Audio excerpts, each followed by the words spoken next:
Alright, so here's where we left off. And just so I would remember, each new wire that I made, I wrapped the old wire around it. So I'll know exactly which wire goes to what. Like the white wire was on the blue one since we changed that color up.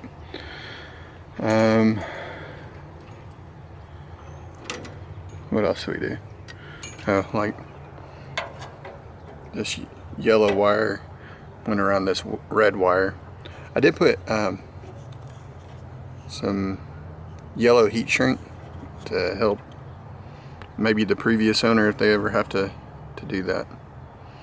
So okay, so now what we need to do is, let's see, these wires here.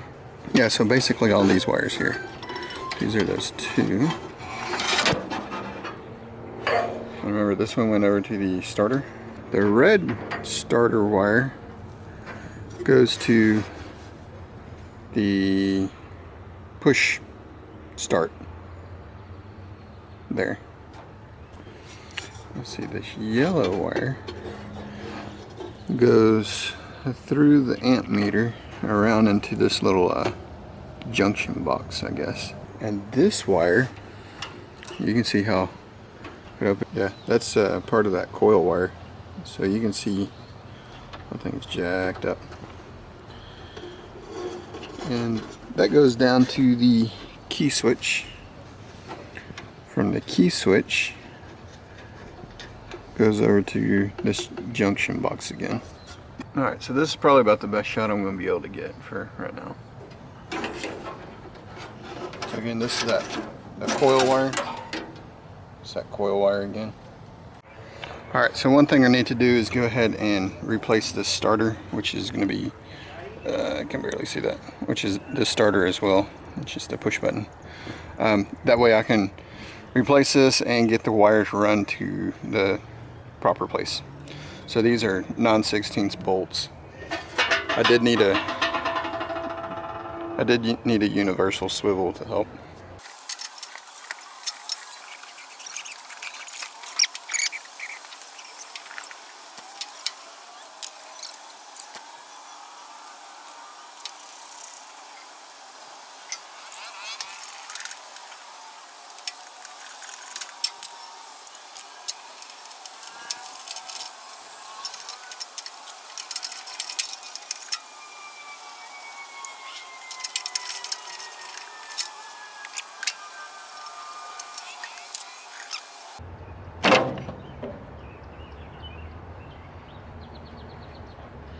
It's already getting dark again. Let's look at those gears. They actually all look pretty good.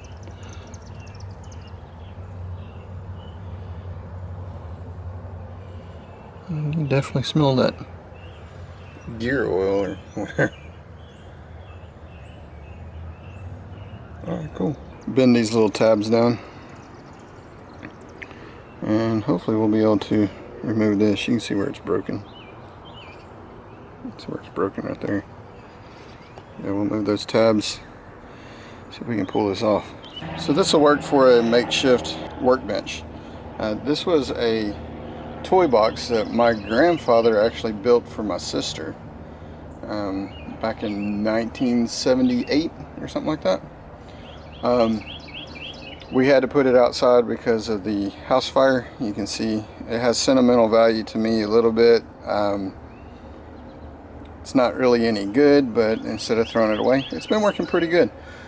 Keep the duck pond pump in there and a couple other things, so little garden items. But not the prettiest thing, but it works, and it's made really heavy. So okay, let's get into this part of it.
with this, if you can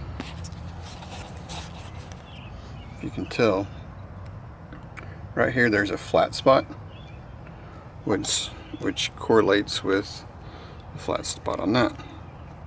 Gasket on. We're going to put this, that flat spot there. There's a flat spot, there it is. And then we're going to weed all this stuff in.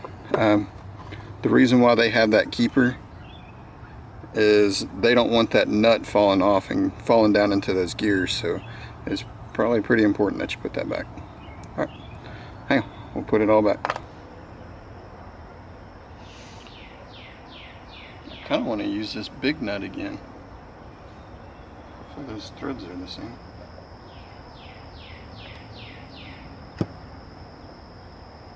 That's what I'll do.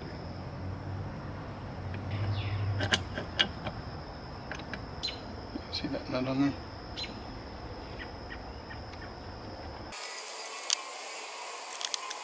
Alright, so I'm pushing this starter to have this little nub fit through there, because whenever we tighten this down, we don't want any kind of issues on there.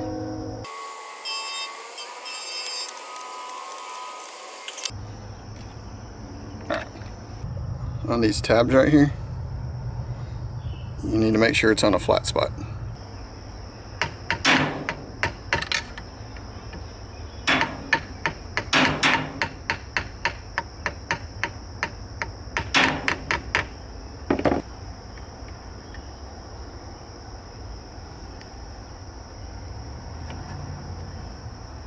Alrighty. So, again, we'll make sure that's in neutral. We gotta push that starter down. So, cool. Alright, let's go install it. Okay, battery's about to die. So, got everything pushed back together, and we'll just do an ohms test. Basically, it'll beep if there is continuity. No continuity right there.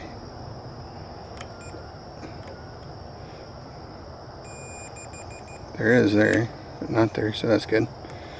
So good. And then we already push the button.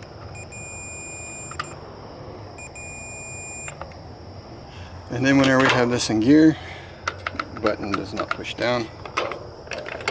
Out of gear, button pushes down. So, alright, we got that fixed. So that's only one thing I got done today. I'll get back with you. And alright guys, as you can tell, it's way too dark. I'm gonna try to start on this a little bit earlier tomorrow so I can record more for you. Alright, I'll get back with you.